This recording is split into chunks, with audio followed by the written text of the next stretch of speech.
ഏതൊരു സാധാരണക്കാരനും കൂടെ കയറി ഒപ്പം യാത്ര ചെയ്യാൻ കഴിയുന്ന മുഖ്യമന്ത്രിയുള്ള ഒരു നാടായി നമ്മുടെ കേരളം മാറിയിരുന്നെങ്കിൽ അത് എത്ര നന്നായിരുന്നു. പക്ഷേ ഇന്നത്തെ അവസ്ഥ എന്താണ്? മണിക്കൂറുകൾക്ക് മുമ്പ് നൂറുകണക്കിന് പോലീസുകാരെ വിന്യസിച്ചാണ് നമ്മുടെ മുഖ്യമന്ത്രി യാത്ര ചെയ്യുന്നത്. സാധാരണക്കാരന് അദ്ദേഹത്തിൻ്റെ പരിസരത്ത് പോലും അടുക്കാൻ കഴിയില്ല. മാത്രമല്ല, ദുഃഖസൂചകമായി കെട്ടിപ്പോക്കുന്ന കറുത്ത കൊടി പോലും അനുവദിക്കാത്ത വിധം സുരക്ഷാ സംവിധാനവും അദ്ദേഹത്തിനുണ്ട്. ഈ ഒരു സാഹചര്യത്തിലാണ് താൻ മുഖ്യമന്ത്രിയുടെ കൂടെ യാത്ര ചെയ്തതിനെ വി.ഡി. സതീശൻ വിമർശിക്കുന്നത് കേവലം ഈഴവ വിരുദ്ധമാണ്, ജാതീയമാണ് എന്നൊക്കെ വെള്ളാപ്പള്ളി നടേശൻ പറയുന്നത്. അത് സത്യമല്ല എന്ന് മലയാളികൾക്ക് നന്നായി അറിയാം.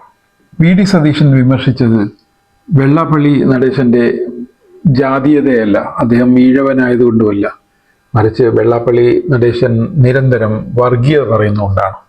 അത് അദ്ദേഹത്തിൻ്റെ പ്രസംഗം കേൾക്കുന്ന ആർക്കും മനസ്സിലാവും. അത്തരമൊരു വ്യക്തി മുഖ്യമന്ത്രിയോടൊപ്പം കാറിൽ സഞ്ചരിക്കുമ്പോൾ അത് നൽകുന്ന സൂചന അത്ര നല്ലതല്ല.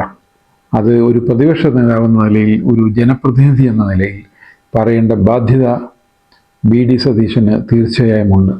ഈ വെള്ളാപ്പള്ളി നടേശൻ ആ പ്രശ്നത്തെ ഈഴവർക്കെതിരെയുള്ള ഒരു നിലപാടായി വ്യാഖ്യാനിക്കുന്നു. യഥാർത്ഥത്തിൽ അത് ഈഴവ വിരുദ്ധമല്ല, വർഗീയ വിരുദ്ധമാണ്.